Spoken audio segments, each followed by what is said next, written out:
وقولوا قولا سديدا صدق الله مولانا العظيم محترم و مکرم حضرات علماء کرام معزز حاضرین আল্লাহ রব্বুল ইজ্জতের বহুত বড় ইহসান ও মেহেরবানি আল্লাহ পাক আমাদের সকলকে আল্লাহ পাকের ঘর মসজিদের মধ্যে ইসলাহি কিছু কথা শোনার জন্য বসতে তৌফিক দিয়েছেন। এজন্য সকলেই আল্লাহ পাকের শুকর আদায় করি আলহামদুলিল্লাহ। আমার ভাই দোস্ত, কোরআন কারীমের মধ্যে আল্লাহ পাক সমস্ত মানুষকে দুই ভাবে ডাক দিয়েছেন। কোথাও বলছেন ইয়া আইয়ুহান নাস, নাস মানে মানুষ, তাহলে তো হে লোক সকল, সব মানুষকে লক্ষ্য করে বলছেন। আর কোথাও কোথাও আল্লাহ পাক ডাক দিয়েছেন ইয়া আইয়ুহাল্লাযীনা আমানু। তো মানুষের মধ্যে দুই প্রকার মানুষ। এক প্রকার মানুষ যারা ঈমান নিয়ে আসছে, আর এক প্রকার মানুষ যারা ঈমান আনে নাই। দুই প্রকার হলো। তো কোথাও আল্লাহ পাক ডাক দিয়েছেন সব লোককে, কোথাও আল্লাহ পাক ডাক দিয়েছেন শুধু মুমিনদেরকে। আর যেখানেই মুমিনদেরকে ডাক দিয়েছেন আল্লাহ পাক, ডাকটা দিয়ে একটা হুকুম দিয়েছেন। যে কোনো জায়গায় দেখবেন আপনারা কোরআন কারীমকে ডাকটা দেওয়ার পরে কি দিয়েছেন? একটা হুকুম দিয়েছেন। কারণ যারা ঈমান নিয়ে আসছে তারা আল্লাহ তাআলার বন্ধু। একটা হলো সাধারণ মানুষ, আর একটা হলো আল্লাহ তাআলার বন্ধু। তো ইয়া আইয়ুহাল্লাযীনা আমানু মানে কি, হে ওই সমস্ত লোক যারা আমার সাথে বন্ধুত্বের সম্পর্ক স্থাপিত করছো, আমি তোমাদেরকে একটা হুকুম দিচ্ছি, শোনো। বুঝলেন নেই? অর্থাৎ এই ডাকটা খাস আর আগেরটা আম। তো যেখানে এই ডাকটা দিচ্ছেন ইয়া আইয়ুহাল্লাযীনা আমানু, ওর একটা হুকুম। কেন? এর কারণ কি? রহস্য কি? রহস্য হলো আল্লাহর সাথে বন্ধুত্ব, আল্লাহর সাথে মামুলি ব্যাপার না। তো আল্লাহর সাথে বন্ধুত্ব করতে হলে কিছু অর্জন করতে হয়, কিছু বর্জন করতে হয়। কিছু অর্জন করতে হয়। তো ঈমানের দ্বারা আল্লাহর সাথে বন্ধুত্বের সম্পর্ক তো হয়ে গেছে। এখন এই বন্ধুত্বের সম্পর্ক প্রাথমিক। এই জন্য আল্লাহু ওয়ালিয়ুল্লাযীনা আমানু, যারা ঈমান নিয়ে আসে তারা আল্লাহর বন্ধু। এ সম্পর্কে আমি আপনাদেরকে বুঝাইছি। যদি তার ঈমান সম্পর্কে দুনিয়ার কেউ না জানে আর আল্লাহ জানে, আল্লাহ তার বন্ধুকে চিরজীবন জাহান্নামে রাখবেন না। শেষবারে হলেও তার সাজা ভোগ করার পরে সে কোথায় যাবে? কারণ জান্নাত বানাইছেন আল্লাহ বন্ধুদের জন্য।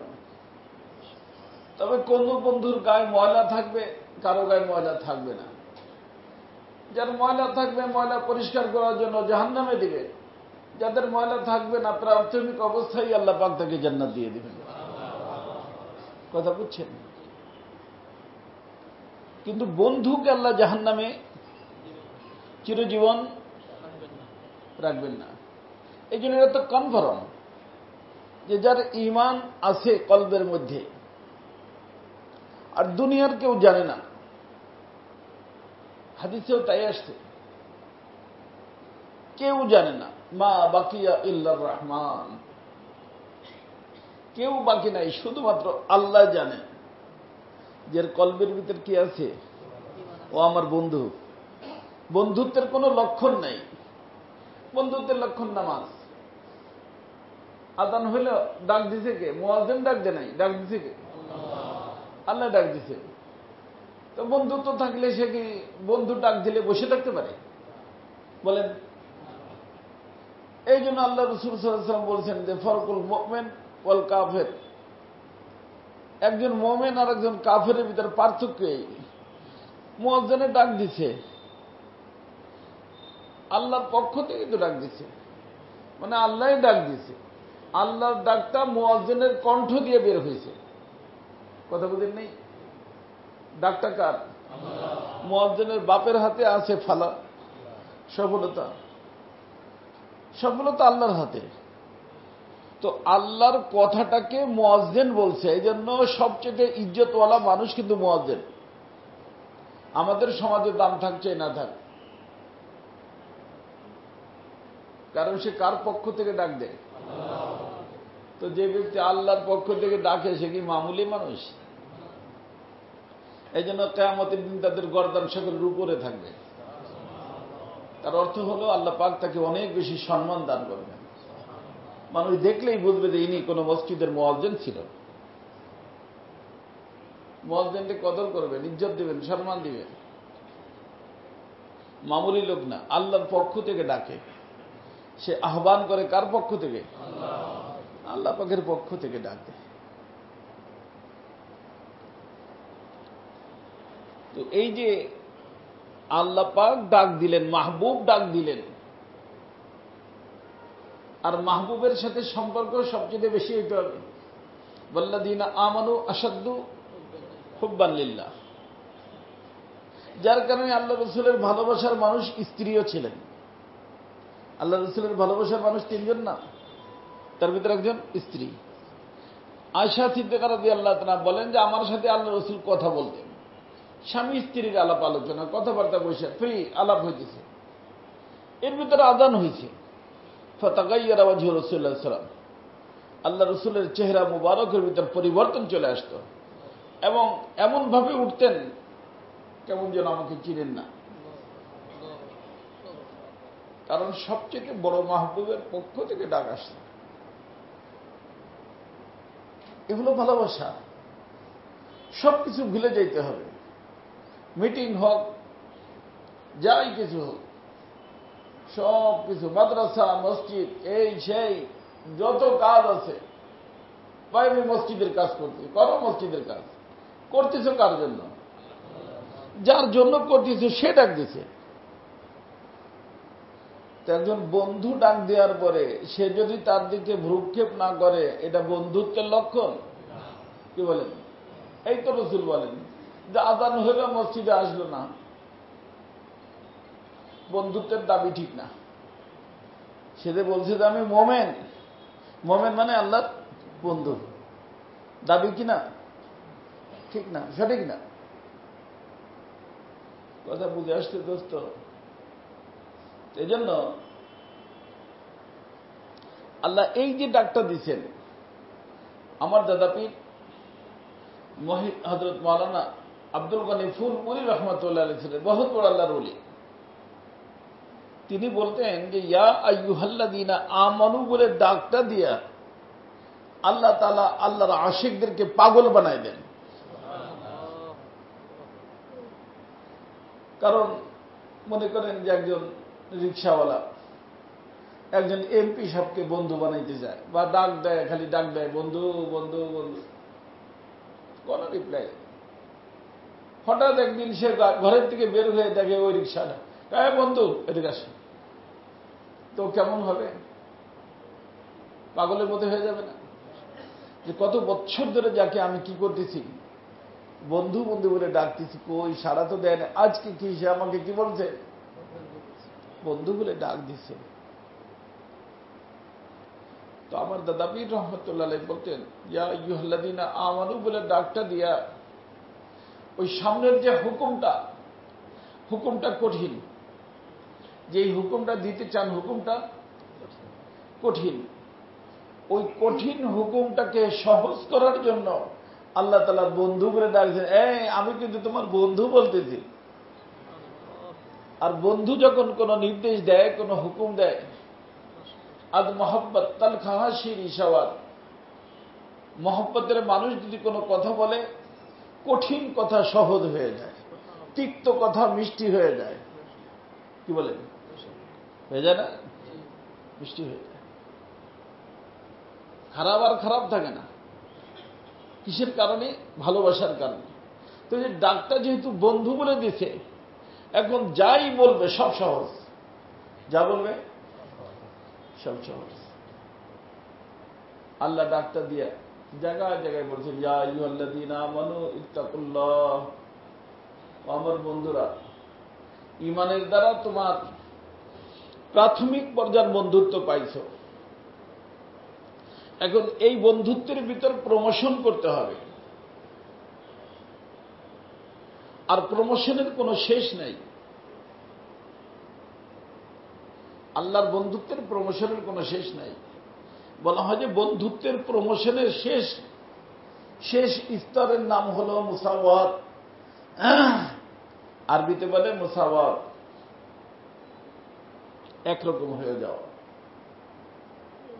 এক ধরনের হয়ে যাওয়া। আমাদের সমাজে দেখবেন ছেলেরা মেয়েরা বন্ধুত্ব করে, এক ধরনের কাপড় পরে, এক ধরনের ঘড়ি নেয়, এক ধরনের চশমা নেয় না? কাপড় চোপড় এক ধরনের বানায় না? জুতা স্যান্ডেল কেনে কি এক ধরনের? কি বলতে চায়? যে যদিও আমরা দেখতে দুইজন, আসলে একজন। এটাকে বলে আরবিতে মুসাওয়াত, এক হয়ে যাওয়া। তো আল্লাহর সাথে বন্ধুত্বের শেষ মাকামের নাম হল মুসাওয়াত। তার অর্থ হল আল্লাহর কথা মানতে মানতে মানতে মানতে আল্লাহ তাআলা এক পর্যায়ে গিয়ে আল্লাহর এই বান্দা সম্পর্কে ঘোষণা দেন, বান্দা তুমি বলো না আমি বলি, তুমি ধরো না আমি ধরি। তুমি যে কিছু ধরতেছ তুমি ধরো না, ওটা আমি রব্বুল আলামিন নিজে ধরছি। জাহিরি ভাবে তোমার হাত, বাতিনি ভাবে আমি রব্বুল আলামিন আমার হাত।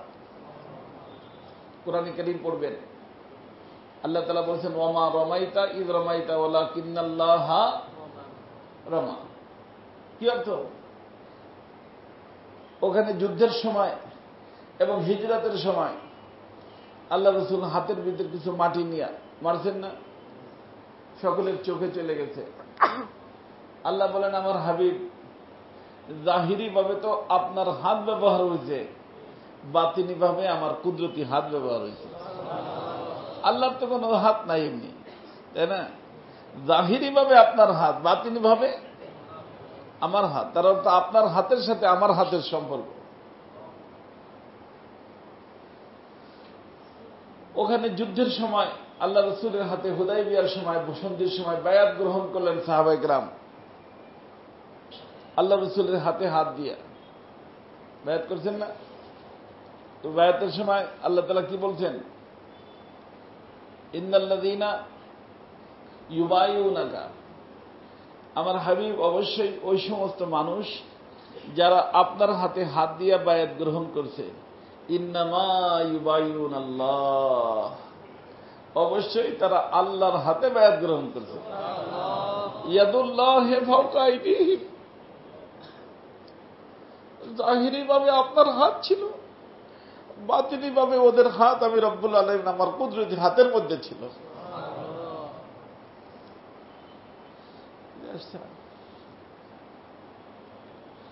এটার নাম হলো মুসাওয়াত। তালিমের কিতাব পড়বেন, ফাযাইলুল আমালের কিতাব, তার ভিতর দেখবেন পাবেন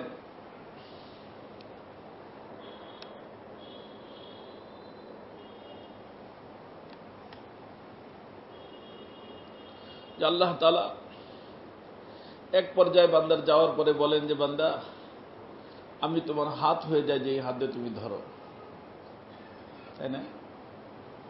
কি হয়ে যায়? এই জন্য বলা হয় যে হার কে খা হাত হাম নিশিনি বা খুদা গো নিশিনত বা হুজুরে আউলিয়া। এই ধরনের এই মাকামে যখন কোন আল্লাহর ওলি পৌঁছে যান, তাদের সম্পর্কেই আরিফ রুমি রহমতুল্লাহ আলাইহি বলেন যে যদি কোনো ব্যক্তি চায় যে আমার একটু আল্লাহর সাথে বসতে মনে চায়, আল্লাহর তো ভালোবাসে, আল্লাহরে ভালোবাসে না সবাই, বসতে মনে চায় কার সাথে? আল্লাহর সাথে। আল্লাহর সাথে কোত্থেকে বসবে না? যার দিলের মধ্যে আল্লাহ আছে এমন লোকের পাশে বসে আল্লাহর সাথে বসে হয়ে গেছে। এই জন্য আপনারা শুনছেন হয়তো বা ঘটনা শুনছেন যে মুসা আলাইহিস সালাতু ওয়াস সালাম একবার যাচ্ছিলেন, তো যাওয়ার পথে এক রাখাল ব্যক্তিকে দেখছেন। আল্লাহর দেওয়ানা ছিল, পাগল ছিল। তো মানুষ তো যার যার বুদ্ধি অনুযায়ী কথা বলে, তাই না? বুদ্ধির বাহিরে তার বলতে পারে না। ছোট বাচ্চা বাবার সাথে যে আচরণ করে বড় হইলে সে আচরণ করে, বড় হইলে বুদ্ধি হয়, ছোট হলে বুদ্ধি থাকে না। দেখা যাচ্ছে বাবার দাড়ি ধরে থাপ্পড় মারে, এই বাবা তুমি এটা চকলেট কিনে দাও না, বারবার বলতেছি তোমারে, দাড়ি ধরে থাপ্পড় দিছে, কি খাবে?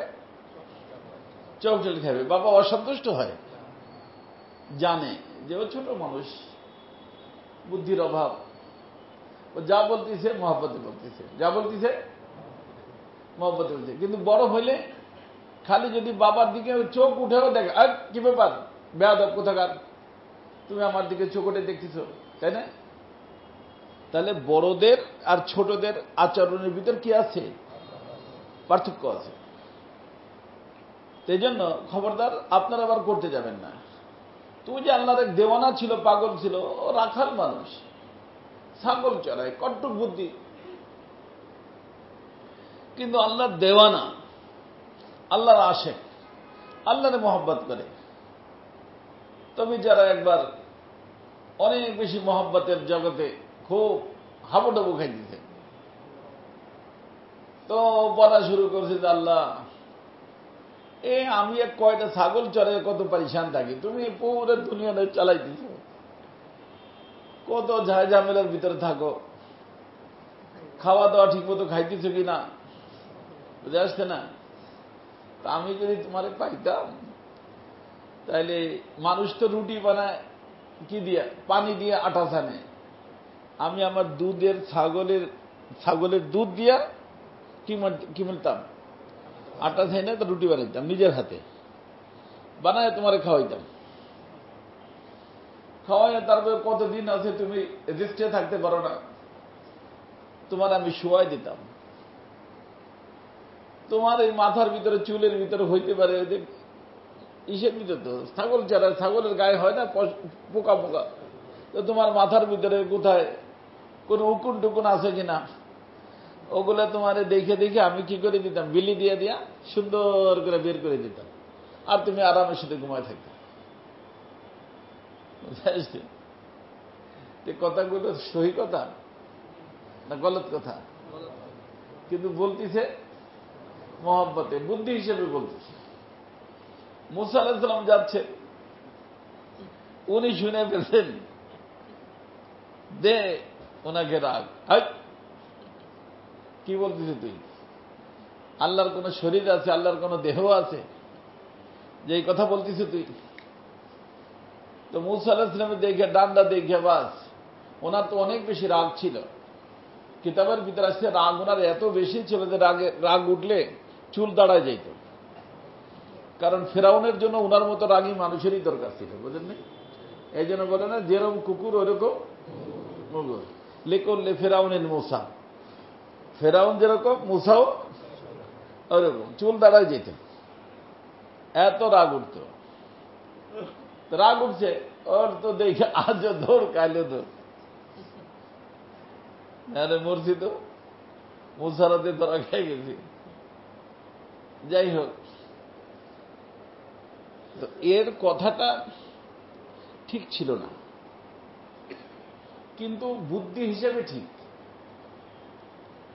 বুদ্ধি হিসেবে। তো আমার দাদা পীর শাহ আব্দুল গনি ফুলপুরি রহমতুল্লাহ আলাইহি বলতেন যে আল্লাহ যদি, আমি যদি এই পাগলদের পাইতাম তারে বুঝাইতাম যে পাগল শোনো, আল্লাহর রূপ নাই, আল্লাহর চুল নাই, আল্লাহর খাওয়া নাই। তোমার যদি মন চায় কোন আল্লাহওয়ালা যার সাথে আল্লাহর ফানাফিল্লার সম্পর্ক আছে, এরকম সম্পর্কওয়ালা কোন আল্লাহওয়ালাকে খাওয়াই দাও, তাহলে তোমার মনের আশা পুরো হয়ে যাবে। কথা বুঝছেন? এই জন্য হাদিসের ভিতরে আসছে আল্লাহ রাসূল সাল্লাল্লাহু আলাইহি ওয়াসাল্লাম বলছেন যে আমার আহাল কোথায়, কিয়ামতের দিন ঘোষণা দিবেন, আমার পরিবারের লোক কোথায়। ফেরেশতা একটা ঝান্ডা নিয়ে দাঁড়াবে। কিসের লোক? পরিবার, আহাল, পরিবার। তখন আওয়াজ আসবে যে আল্লাহ আপনার আহালের অর্থ কি? কারণ আপনি বলছেন লাম ইয়ালিদ ওয়া লাম ইউলাদ, তাহলে আবার আহাল কোত্থেকে আসবে, পরিবার কোত্থেকে আসবে? তখন আল্লাহ বলেন যে আমার পরিবারের অর্থ আমার ওই সমস্ত বান্দারা যারা আমার ক্ষুধার্ত বান্দাদেরকে খাওয়া দাওয়ার ব্যবস্থা করছে, যাদের কাপড় নাই কাপড়ের ব্যবস্থা করছে, যাদের ঘর নাই ঘরের ব্যবস্থা করছে। ওই যারা ব্যবস্থা করছে আমার সন্তুষ্টির জন্য, যেই কাজটা আমার সেই কাজ ওরা করছে, ওই সমস্ত লোকগুলো আমার আহাল, তারা উঠে আসো। তখন হাসরের ময়দান থেকে কিছু লোক উঠে আসবে, ওই পতাকার নিচে দাঁড়াবে। আল্লাহ বলবেন যাও বেলা হিসাব তোমরা জান্নাতে চলে যাও। কথা বুঝে আসতে করতে। তো আল্লাহ পাকের সাথে সম্পর্ক প্রমোশন করতে হবে, শুধু ঈমান যথেষ্ট না, ঈমানের উপরে তারাক্কি, আগে বাড়তে হবে। আগে বাড়বো কিসের দ্বারা? তাকওয়ার দ্বারা। কিসের দ্বারা? তাকওয়ার দ্বারা। তাকওয়ার বিভিন্ন লাইন, তাকওয়া অর্জন করার জন্য বিভিন্ন লাইন কোরআন কারীমের ভিতরে আল্লাহ তাআলা বলছেন। তার ভিতর একটা কথা এই আয়াতের ভিতরে আল্লাহ তাআলা বলছেন যে আমার বন্ধুরা তোমরা তো তাকওয়া অর্জন করবা, তো তাকওয়া অর্জন করতে হলে শোনো, একটা সিদ্ধান্ত নাও, যাহা বলিব সত্য বলিব। বলিব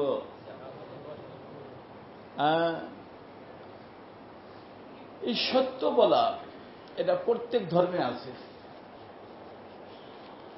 শুধু ইসলাম ধর্মে না। এই যে আমাদের দেশের সাক্ষীদেরকে যত মানুষ আছে যারা শপথ পড়ায় না, তার ভিতরে সত্য বলার শপথ পড়ে কিনা? যা বলবে কি বলবে? সত্য বলবে। এটার নাম হলো, আরবিতে বলে সিদক, সত্য কথা। আর এর বিপরীত হলো কিযব, মিথ্যা কথা। তো একটা হলো সত্য, একটা হলো মিথ্যা। তো আল্লাহর বন্ধু যে হবে সে কি বলবে? সত্য বলবে, মিথ্যা বর্জন করবে, মিথ্যা বলবে না। আল্লাহ বলেন কুলু কওলান সাদীদা, সত্য কথা বলো। এই একটা সিদ্ধান্ত আল্লাহ বলেন যদি নিতে পারো, যে যাহা বলিব, পুরুষরা সিদ্ধান্ত নিবে, মহিলারা সিদ্ধান্ত নিবে, রিক্সাওয়ালা সিদ্ধান্ত নিবে, প্রেসিডেন্ট সিদ্ধান্ত নিবে, বিচারপতিরা সিদ্ধান্ত নিবে, এই যারা এমপি মন্ত্রী হবে তারা সিদ্ধান্ত নিবে। কি বলবো? সত্য বলিব। আল্লাহ বলেন ইউসলিহ লাকুম আমালাকুম, তোমাদের বাকি সব আমল আল্লাহ পাক এই সত্য বলার বরকতে সঠিক করে দিবেন। আর কোনো বেঠিক আমল তোমাদের থেকে হবে না, দুর্নীতি তোমাদের থেকে হবে না, যদি এই একটা সিদ্ধান্ত গ্রহণ করতে পারো। কি বলবো? পুরুষ দেশ বিদেশে সফর করতেছে, ও যদি সিদ্ধান্ত নেয় যে আমি সত্য বলবো, বিভিন্ন হোটেলে যাচ্ছে, ব্যবসায়ের কাজে যাচ্ছে, সত্য বলবে, ওর থেকে কোনো নাফরমানি হবে? মহিলা বাসায় থাকতেছে, স্বামী বিদেশ থেকে আসতেছে, তার যদি সিদ্ধান্ত থাকে যে আমি যাহা বলিব সত্য বলিব, ও কি অপর কোনো পুরুষের সাথে কথা বলবে? বলবে। মেয়ে যদি সিদ্ধান্ত নেয় যে বাবা পাঠাচ্ছি স্কুলে, স্কুলে যাব আর কোথাও যাব না, কারণ আমাকে সত্য বলতে হবে, তো পার্কে বসে কি বলবে যে বাবা আমি টিউশন পড়ার জন্য একটু দেরি করতেছি? বলবে? অর্থাৎ সব সেক্টর সঠিক হয়ে যাবে। আল্লাহ বলেন মাত্র কয়টা সিদ্ধান্ত? কি? সত্য বলিবে। ব্যবসা, ব্যবসার মূলধন কি লেখেন আপনারা? সততাই। আগের মানুষ মূলধন নিয়ে বাইরেই তো সততা। আর আল্লাহ রাসূল বলছেন আসসিদকু ইউনজি ওয়াল কাযিবু ইউহলিক। সত্য মানুষকে নাজাত দিয়ে দেয় আর মিথ্যা মানুষকে ধ্বংস করে দেয়। সততার মূলধন নিয়ে ব্যবসায় নামতো, কোনো টাকা নাই, আল্লাহ কোটিপতি বানায় দিচ্ছেন, কোটি কোটি, কোটি না খরবপতি বানায় দিচ্ছেন। আমার সামনে আছে, এই ঢাকাতে আছে, রিকশার ভাড়া ছিল না, এখন কোটি কোটি টাকার মালিক, বুঝেন নেই? আর অনেক পুঁজি নিয়ে বিদেশ থেকে নামছে, কিন্তু নামছে মিথ্যার সাথে। এই সাথে আল্লাহ রাসূল বলেন কাযিবু ইউহলিক, মিথ্যায় মানুষকে ধ্বংস করে দেয়। কি করে দেয়? সব টাকা পয়সা শেষ হইয়া এখন ঋণী হইয়া আত্মগোপনে চলে গেছে। এরকম লোক আমার সামনে আছে। আল্লাহ রাসূলের কথা আজকে আমি জুমার সময় বলতেছিলাম যে নেতার পরিবর্তন না, আমাদের মূল নীতির পরিবর্তন দরকার। আর মূল নীতি হল কোরআন। কোরআনের নীতি দুনিয়ার ভিতরে আসবে, সব শান্তি পাবে। যতদিন পর্যন্ত কোরআনের নীতি আসবে না, শান্তির স্বপ্ন দেখা যাবে, শান্তি দেখা যাবে না। স্বপ্ন দেখা সম্ভব, শান্তি দেখা সম্ভব না যতদিন পর্যন্ত কোরআনের নীতি, কোরআনকে মূলনীতি না বানানো হবে। এই যে আল্লাহ তাআলা একটা কথা বলছেন, আপনারা সবাই মাথাটা নিচে করে 5 মিনিট চিন্তা করে দেখেন যে আমার আপনার বাসার মধ্যে সবাই যদি সত্য বলা শুরু করে, এ কত মানুষের কান্না আমি শুনি। এই যে একটু আগে আসবার সময় শুনলাম অন্তত আমার বিবি চলে গেছে। বিবি কি একদিনে গেছে? যদি এই বিবির সত্য বলার সিদ্ধান্ত থাকতো, তাহলে কিন্তু অপর পুরুষের সাথে কথা বলতো? কথাও বলতো না। আজকে স্বামীকে রাইখা যাওয়ারও দরকার হইতো না। গেছে কেন? সত্য না বলার কারণে। কথা বুঝছেন? পুরুষ হোক, মহিলা হোক, আলেম হোক, গায়রে আলেম হোক, এই যে আমরা যারা মাদ্রাসা চালাই, আমরাও যদি সিদ্ধান্ত নেই যে আমরা সত্য বলবো, ইনশাআল্লাহ কোনো কিছুর অভাব হবে না। মিথ্যা বলে দেখা যায় যে বিরাট কিছু পেয়ে গেছে, কিন্তু আল্লাহ রাসূল বলেন মিথ্যার মধ্যে আল্লাহ রাখছেন ধ্বংস, সত্যের ভিতরে আল্লাহ পাক রাখছেন নাজাত। সত্য বললে নাজাত পাওয়া যায়, মিথ্যা বললে ধ্বংস হয়ে যায়। তো এই জন্য আমার ভাই দোস্ত, আল্লাহ পাক এখানে বলছেন ইউসলিহ লাকুম আমালাকুম, এক সত্য বলার সিদ্ধান্ত নাও, তোমার সমস্ত আমল যত আছে সব আল্লাহ পাক ঠিক করে দিবেন। ব্যবসা ঠিক হয়ে যাবে, ঘর ঠিক হয়ে যাবে। সবাই যে সত্য বলা শিখাইতে পারলে পারা যাবে ভাই? শপথ সকলে নেয়, যারা সাক্ষীরা আছে তাদের দ্বারা ম্যাজিস্ট্রেট কি পড়ায়? শপথ পড়ায়। কি বলবে? যাহা বলিব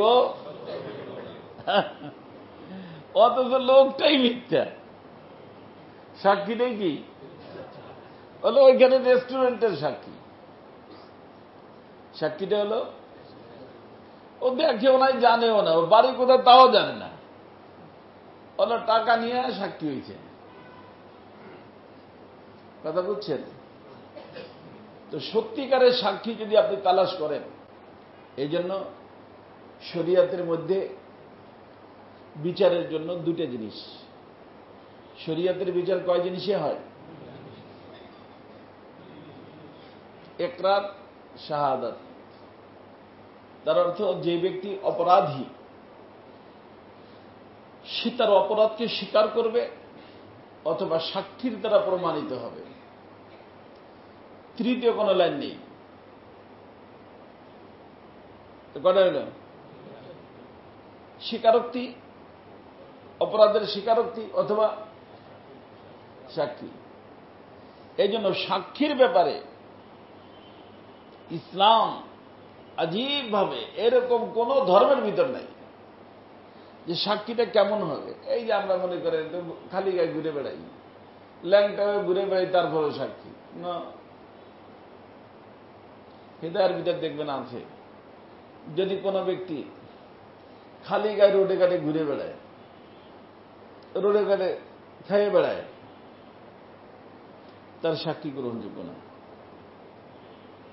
তার কারণ হল সেই লোকটার ভিতরে কি নাই? যে লোকটা খালি গায়ে ঘুরে বেড়াইতে পারে, সে লোকটা উল্টাপাল্টা বলতেও তার সাক্ষী গ্রহণযোগ্য না। কারণ তার সাক্ষীর দ্বারা একটা মানুষের ফাঁসি হইতে পারে, তার সাক্ষীর দ্বারা একটা মানুষ নাজাতও পেয়ে যেতে পারে, তাই না? এই জন্য সাক্ষীর ব্যাপারে শরিয়াত এতই করছে কঠিন, যেটা বলার মতো না।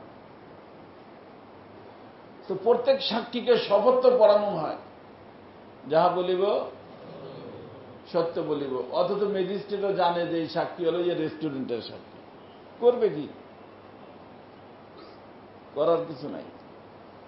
এই জন্য আমার ভাই দোস্ত, সত্য প্রত্যেক ধর্মে, আমাদের ধর্মে যেরকম অন্য ধর্মের ভিতরেও কি, অন্য ধর্মেও,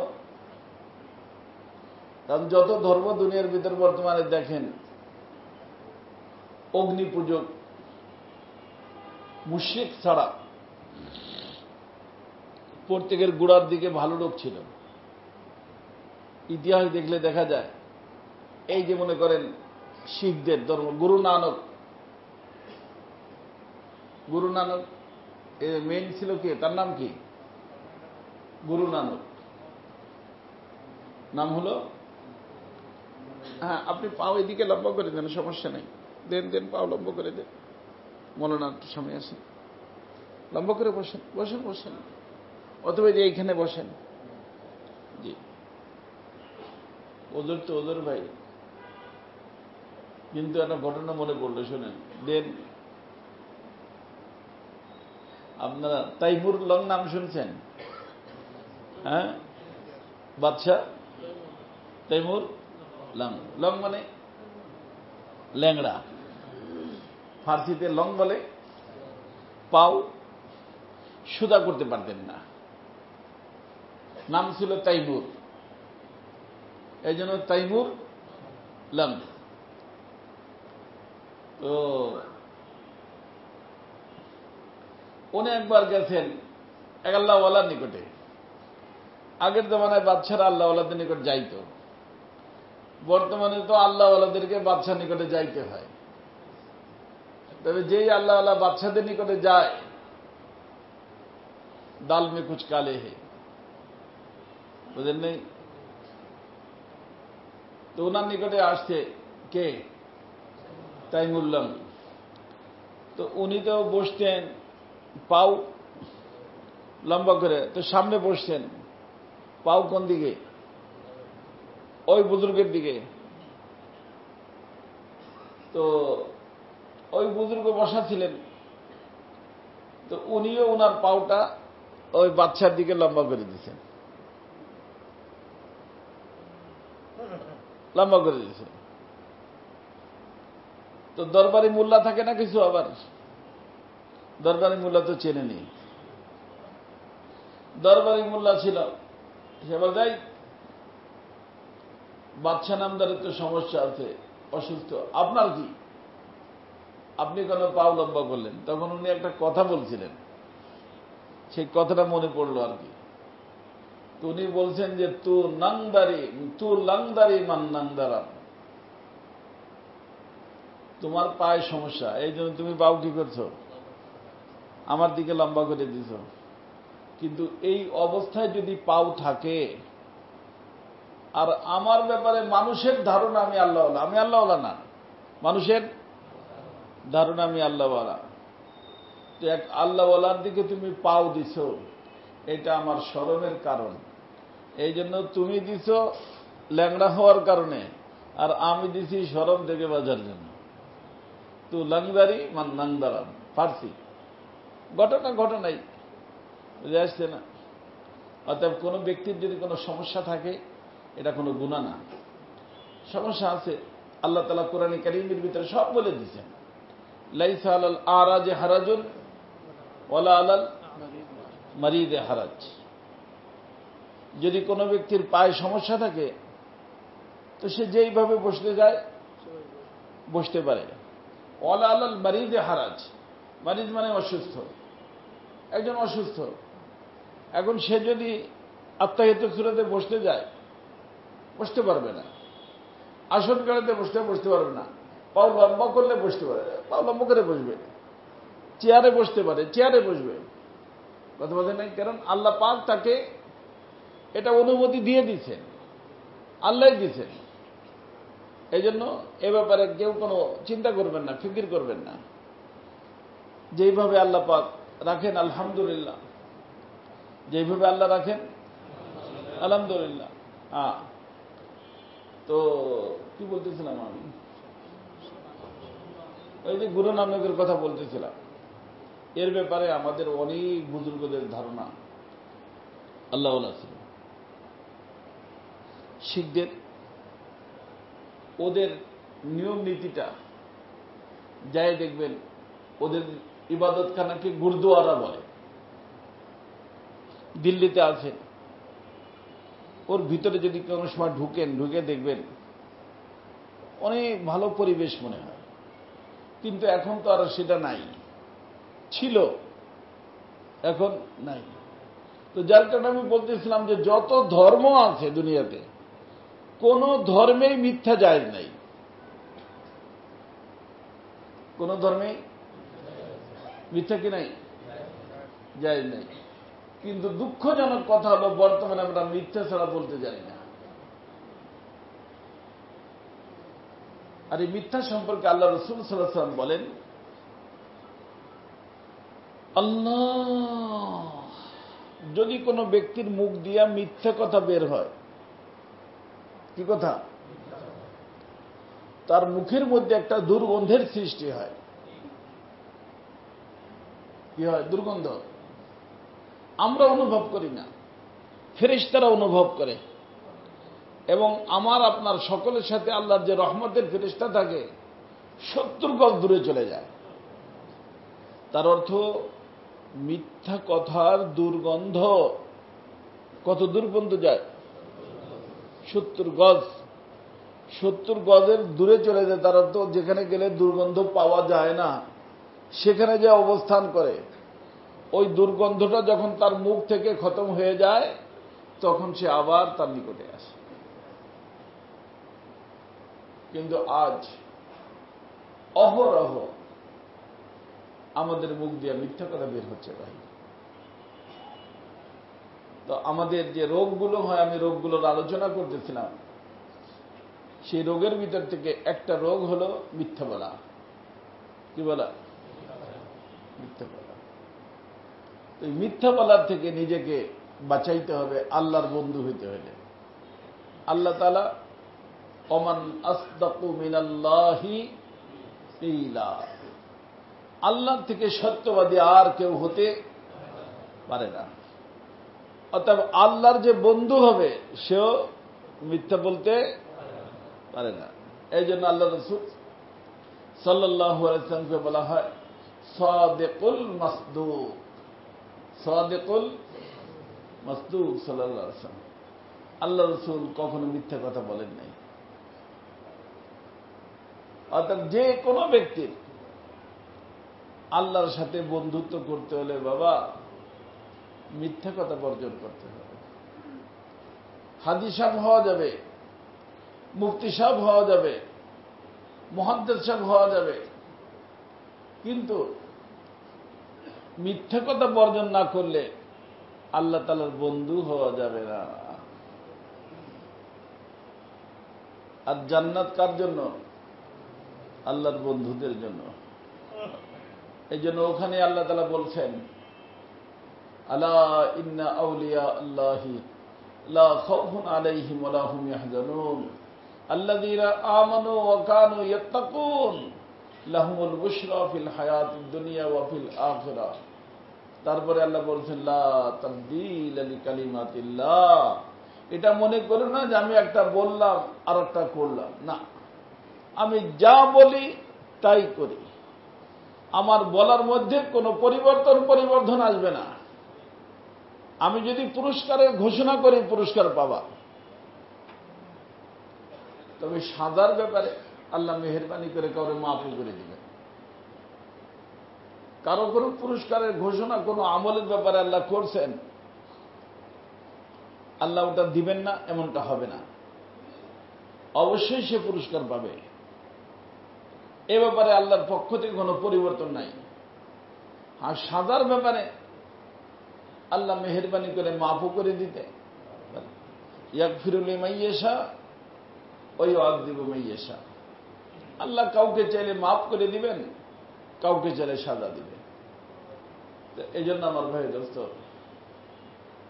এখানে আল্লাহ তাআলা বলছেন ইসলিহ লাকুম আমালাকুম ওয়া ইয়াগফির লাকুম যুনুবাকুম। ওই যে পিছনের জীবনে আজকে যদি আমরা সিদ্ধান্ত নিতে পারি সবাই যে আর জীবনে মিথ্যা কথা বলবো না, এই সিদ্ধান্তটা নিতে পারলে আল্লাহ বলেন যে সামনের আমল দিব ঠিক করে, আর পিছনে যে গুনাহ হয়েছে এই গুনাহ দিব মাফ করে। তো আমরা এই মসজিদ থেকে গুনাহ মাফ করে বাইরে যেতে পারবো কিনা? সবাই পারবো ইনশাআল্লাহ। আমার দোস্ত, গুনাহ মাফ হওয়ার একটা সুবর্ণ সুযোগ। আল্লাহ বলতেছেন ওয়াগফির লাকুম যুনুবাকুম, মানে কি? তোমাদের জুলুম মানে গুনাহ, তোমাদের গুনাহ আল্লাহ তাআলা কি করে দিবেন? মাফ করে দিবেন। কি করলে? সত্য কথা বলার সিদ্ধান্ত নিলে।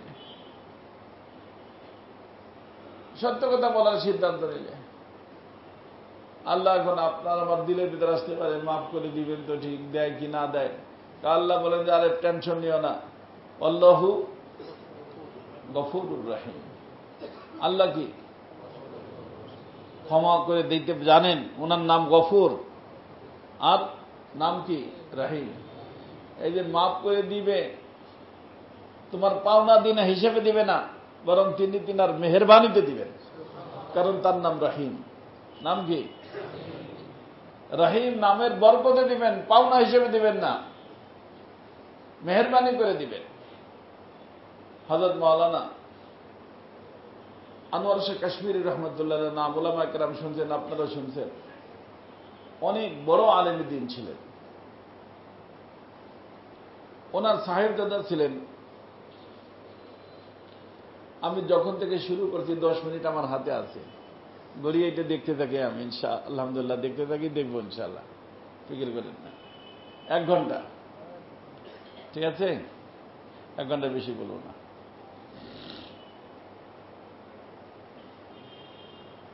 আনোয়ার শেখ কাশ্মীরি রহমতুল্লাহ আলাই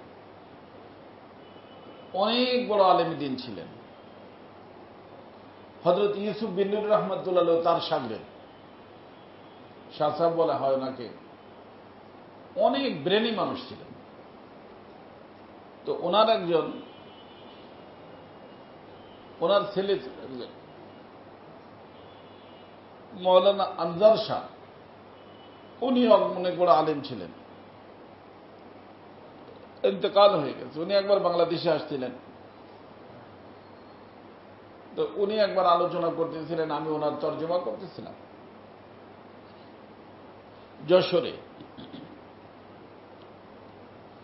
দেখবেন আল্লাহর 99 নামের ভিতরে একটা নাম আছে গাফিরুজ্জাম, আছে না? গাফিরুজ্জাম, কাবিলিত তাও, গাফির। গাফির আল্লাহর একটা নাম, মানে মাফ করে দেন। আর একটা নাম আছে গফফার, আছে না? আল্লাহর নাম কি? গফফার। আল্লাহর নাম গফুর, সবটার নাম মাফ করা। কিন্তু উলামায়ে কেরাম বুঝবেন এর পার্থক্য আছে প্রত্যেকটার। আমরা যারা গুনার কাজ করি আমাদেরও 3টে নাম, কয়টা নাম? প্রথম পর্যায়ের গুনাহগার যে, তার নাম হলো জালেম। এই জালেম, চুপ থাকো, জালেম, তার নাম হলো জালেম। তো আল্লাহ তাআলা বলেন যে আমার বান্দা, তুমি যদি গুনাহ করে তোমার নাম জালেম হয়ে থাকে, তুমি কোনো টেনশন নিও না। এই জালেমের গুনাহকে মাফ করার জন্য আমি রব্বুল আলামিন আমার নাম গাফের রেখে দিয়েছি। তুমি জালেম হয়ে আসবা, আমি গাফের হয়ে তোমাকে মাফ করে দিব। এর থেকে বেশি গুনাহ যদি কোনো ব্যক্তির থেকে হয়ে যায়, ওই ব্যক্তিকে বলা হয় জাল্লাম। কি বলা হয়? জাল্লাম। আরবিতে, কোরআন কারীমের ভিতরে আসছে শব্দ, ওমা আনা বিজাল্লা মিল্লিল আবিদ। জাল্লাম আসছে, বুঝে আসছে না? তো কোনো ব্যক্তি মনে করতে পারে যে আমি তো গুনাহ করতে করতে জাল্লাম হয়ে গেছি। আল্লাহ বলেন টেনশন নিও না, তুমি যদি গুনাহ করতে করতে জাল্লাম হয়ে থাকো, আমি তোমার গুনাহকে মাফ করার জন্য গফফার হয়ে বসা আছি। আমার নাম গফফার। তুমি জাল্লাম ঠিক আছে, কিন্তু আমার নাম কি? গফফার। আমি তোমার সব গুনাহ মাফ করে দিব। আর যদি কোনো ব্যক্তি গুনাহ করতে করতে করতে এর থেকে গুনাহ কাজে, হুজুর আমার জীবনে নেকির কাজ করিনি, গুনাহ, একে বলা হয় আরবিতে জালুম। কি বলা হয়? জালুম আরবিতে বলা হয়, কোরআন কারীমের ভাষা। আল্লাহ বলেন আমার বান্দা টেনশন নিও না, আমার নাম গফুর, তোমার নাম জালুম, তুমি জালুম হয়ে আসবা, আমি গফুর হয়ে তোমাকে মাফ করে দেব। বুঝে আসছে না? তো বান্দাকে মাফ করার জন্য, যেহেতু বান্দার থেকে ভুল হবে, কারণ ভুলানোর জন্য কয়টা শত্রু আছে? একজন ভিতরে, একজন ভিতরের নাম নফস, বাহিরের নাম ভুলাই দিবে, ঝামেলায় ফেলাই দিবে। এই জন্য আল্লাহ চান যে আমার বান্দাকে যাই করার করুক, কিন্তু আমি ওকে আমার বানাই রাখবো, কারণ ও তো আমার বান্দা। কার? আল্লাহ। এই জন্য আল্লাহ তাআলা কুল ইয়া ইবাদি আল্লাযীনা আসরাফু আলা আনফুসিহিম, আল্লাহ এটা বলেন না যে হে শয়তানের বান্দা, এটা বলছেন। কি বলছেন? কুল ইয়া ইবাদি, এ আমার বান্দারা, শয়তানের ধোঁকায়, নফসের ধোঁকায় ভুল করছো, নিজের উপর জুলুম করছো, জালেম হইছো, জাল্লাম হইছো, জলম হইছো, ঠিক আছে, আমি গাফের হইয়া, গফফার হইয়া, গফুর হইয়া তোমার মাগফিরাতের জন্য প্রস্তুত আছি। ইয়া আইয়ুহাল্লাযীনা আমানু, ওখানে কি আছে? আল্লাযীনা আসরাফু আলা আনফুসিহিম লা তাকনাতু মির রাহমাতিল্লাহ। আল্লাহর রহমত থেকে কি হইও না, নিরাশ হইও না। কারণ তুমি জালেম হইছো, আমি গাফের, টেনশন কিসে? তুমি জাল্লাম হইছো, আমি গফফার আছি। তুমি জলম হয়ে গেছ, আমি গফুর হয়ে বসা আছি। আসতে দেরি, মাফ করতে দেরি হবে না। এই জন্য এখানে আল্লাহ তাআলা বলছেন হুয়াল গফুরুর দেখেন, যা হয়েছে হয়েছে, সিদ্ধান্ত গ্রহণ করো। সামনের জীবনে যাহা বলিব সত্য বলিব, তোমার সামনের জীবনকে আমি শুধরাই দেব, আর পিছনের সব গুনাহকে আমি মেহেরবানি করে মাফ করে দেব। তো পারা যাবে ভাই? এই যে গুণগুলো আমি যা আসি আপনাদের মাঝে মাসে একবার বলি, এগুলো খালি শোনার জন্য না আমল করার জন্য? মিথ্যা বলার অভ্যাস কার কার আছে জানার দরকার নাই, সবারই আছে। অতএব সিদ্ধান্ত নিতে হবে যে আজকে থেকে আর মিথ্যা। বাসায় যাও বলে দেওয়া যাবে, বিবিরও বলে দিবেন, মেয়েদেরকে বলে দিবেন, ছেলেদেরকে বলে দেবেন, বাবা আমি একটা সিদ্ধান্ত নিয়ে আসছি, তোরাও সিদ্ধান্ত নাও, আর মিথ্যা কথা বলবো না, মিথ্যা কথা দিয়ে ব্যবসা করবো না, সত্য কথার ব্যবসা করবো, কারণ সততাই ব্যবসার মূলধন। পারা যাবে ইনশাআল্লাহ? তারপরে দেখেন আল্লাহ পাক তারাক্কি দেন কিনা, কারণ আল্লাহ রসুল বলছেন আসিদকু ইউনজি ওয়াল কাযিবু ইউহলি, সত্য কথায় মানুষকে নাজাত দিয়ে দেয় আর মিথ্যা কথায় মানুষকে ধ্বংস করে দেয়। এই যে যত দুর্নীতিবাজ, এই সব দুর্নীতিবাজরা যদি সিদ্ধান্ত নিতে আমরা মিথ্যা কথা বলবো না, তো দুর্নীতি করতো বলেন? এই ব্যাংকে ওই ব্যাংকে টাকা রাখতো, আল্লাহ তাআলা মাফ করে দিই। কালকে এক আল্লাহর বান্দার ব্যাপারে দেখলাম, ওই যে ইসের ভিতরে আমার মোবাইলের ভিতরে দিতে অনেকগুলো শত শত বাড়ি, আমি হাসতে দিলাম। আর আমার বিবিরে বললাম যে এত বাড়িতে একটা মানুষ করবে কি? হ্যাঁ, একটা বাড়ি তো যথেষ্ট না। এই দেশে 200, এই দেশে 100, এই দেশে 300, লা হাওলা ওয়ালা কুওয়াতা ইল্লা বিল্লাহ। একটা পাগল নাকি আর কিছু? বলে এতে করবা কি? এই জন্য আল্লাহ নাফরমানি ওই ব্যক্তি করে যে পাগল, যার বুদ্ধির অভাব, সে কি করে? গুনার কাজ করে। এই শুনছেন, এই মুহূর্তে এমন বলবো না, কারণ আমার আর 1-2 মিনিট আছে। গুনার কাজ কারা করে? যাদের স্ক্রু ঢিলা, যাদের স্ক্রু টাইট আছে, তারা আল্লাহ নাফরমানি করে না, গুনার কাজ করেন। কারণ আল্লাহ হলেন মহান, আল্লাহ হলেন খালেক, আল্লাহ হলেন মালিক, তাই না? আরে কোনো মেয়েই যদি জামের কথা না শোনে, বাপে কি বলে, মা তুমি কি পাগল নাকি? তোমার বিবাহ দিছি জামার ছেলে, তুমি জামের কথা শোনো না। তো জামের কথা না শুনলে পাগলামি হয়, আর আল্লাহর কথা না শুনলে বুদ্ধিজীবী হয়। আরে পাগলের দল। মালিকের কথা না শুনলে বুদ্ধিজীবী হয়। যত বুদ্ধিজীবী একটাও আল্লাহর কথা শোনে না, তো কিভাবে বুদ্ধিজীবী? বড়র কথা শোনে না, সেবার বুদ্ধিজীবী কিভাবে হয়? আমরা যদি রাষ্ট্রের কথা না শুনি, আমাদের কি হয়? এই রাষ্ট্রদ্রোহী হয় না? তো আল্লাহর কথা না শুনলে তারা বুদ্ধিজীবী কিভাবে হয়? বুঝেন আমারে? এই জন্য আমার ভাই দোস্ত, বলা হয় যে গুনার কাজ ওই ব্যক্তি করে যেই ব্যক্তির বুদ্ধির অভাব। আর যারা বুদ্ধিমান, এই জন্য কোরআন কারীমের ভিতরে যারা নেকির কাজ করে, গুনাহ বর্জন করে, তাদেরকে উলুল আলবাব বলা হয়েছে। কি বলা হয়েছে? আল্লাযীনা ইয়াযকুরুনাল্লাহা কিয়ামান ওয়া কুউদান ওয়া আলা জুনুবিহিম ওয়া ইয়াতাফাক্কারুনা ফি খালকিস সামাওয়াতি ওয়াল আরদ রাব্বানা মা খালাকতা হাযা বাতিলা সুবহানাকা ফাকিনা আযাবান নার। এর আগে আছে উলুল আলবাব। উলুল আলবাব, এই উলুল আলবাব, উলুল আলবাব মানে বুদ্ধিমান। তো আল্লাহর যে মানে তারা কি?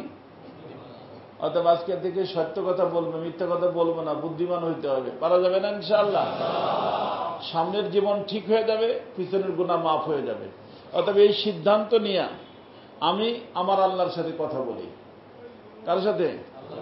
তওবার জন্য কারো হাতে হাত দেওয়া জরুরি না। বাইনাকা ওয়া বাইনাল্লাহ, আমার মাঝে আর আল্লাহর মাঝে, দিলের সাথে আল্লাহর সাথে যোগাযোগ করি যে আল্লাহ আমি সিদ্ধান্ত নিলাম, যা কিছু হয়ে গেছে আমি মাপ চাই, সামনে আর একটা মিথ্যা কথা মৃত্যু পর্যন্ত বলবো না। এই সিদ্ধান্ত নিয়ে আমি ঘরের থেকে বের হচ্ছি। সামনের জীবন আল্লাহ ঠিক করে দিবেন, সমস্ত গুনাহ আল্লাহ তাআলা মাফ করে দিবেন। পারা যাবে ইনশাআল্লাহ? আল্লাহ পাক আমাকে আপনাকে সবাইকে তৌফিক দান করুন। সুবহানাল্লাহ ওয়া বিহামদিহি সুবহানাল্লাহিল আযীম। দুরূদ শরীফ পড়ে দোয়া হবে।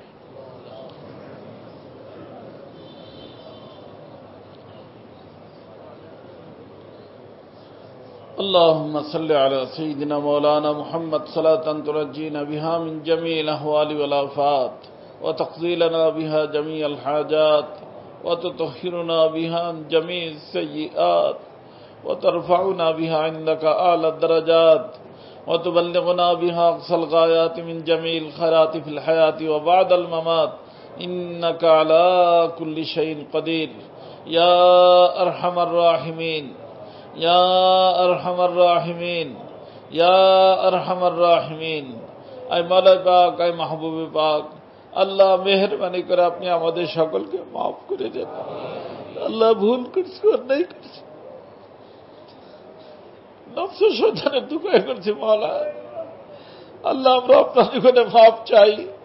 আল্লাহ আপনি মেহেরবানি করে আমাদের সকলকে মাফ করে দেন, আমাদের সকলকে আপনি মাফ করে দেন। আপনি মাফ না করলে আমাদের জাহান্নাম ছাড়া উপায় নাই মাওলা। আল্লাহ জাহান্নামের আগুন আমরা সহ্য করতে পারবো না। আল্লাহ আপনি মেহেরবানি করে আমাদেরকে মাফ করে দেন।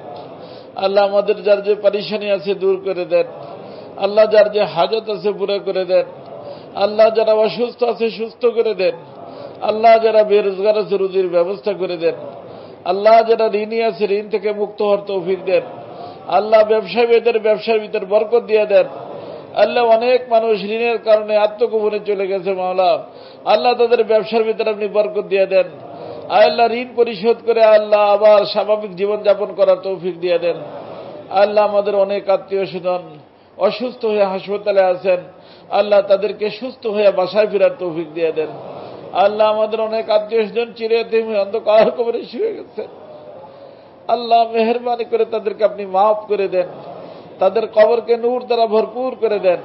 তাদের জন্য জান্নাতুল ফিরদাউসের ফয়সালা করে দেন। আল্লাহ দুনিয়ার ভিতর যত মসজিদ মাছা খানকা আছে কবুল করে নেন। আল্লাহ এই মসজিদকে কবুল করে নেন। আল্লাহ যারা এর সাথে জড়িত জান দিয়া মাল দিয়া দোয়া দিয়া পরামর্শ দিয়া আল্লাহ তাদেরকে আপনি দুনিয়া দিয়ে দেন, আখিরাতও দিয়ে দেন। আয় আল্লাহ আমরা সিদ্ধান্ত নিলাম মিথ্যা কথা আর বলবো না। আল্লাহ আমাদেরকে আমলের তৌফিক দিয়ে দেন। আল্লাহ আমাদেরকে আমলের তৌফিক দিয়ে দেন। আল্লাহ মৃত্যু পর্যন্ত যেন একটা মিথ্যা কথা আমাদের মুখ দিয়ে বের না হয় মাওলা। আল্লাহ এরকম জীবন আমাদেরকে নসিব করেন। সুবহান রাব্বিকা রাব্বিল ইজ্জাতি আম্মা ইয়াসিফুন ওয়া সালামুন আলাল মুরসালিন আলহামদুলিল্লাহি রাব্বিল আলামিন।